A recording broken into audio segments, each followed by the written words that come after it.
ভাই তুই কি সিগারেট খাস? খাই। কখন কখন খাস? সকালে ঘুম থেকে ওইটা টয়লেটে বইয়া খাই। এত জায়গা থাকতে তুই টয়লেটে বইয়া খাস? টয়লেটে না বইয়া খাইলে আমার আগা হয় না।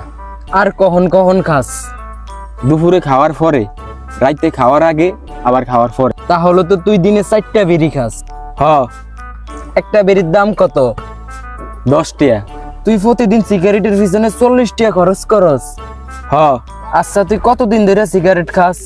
15 বছর। তার মানে গত 15 বছর তুই সিগারেটের পিছনে 2,19,000 টাকা খরচ করছস। হ।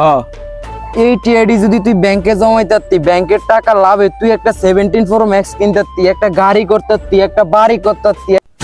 তুই সিগারেট খাস? না। তাহলে তোর আইফোন কই, বাইক কই? তুমি শেষ। জ্ঞান দিবার আইছ? তোর বাইক আছে, তোর মোবাইল আছে, আমার জ্ঞান দিবার আছে।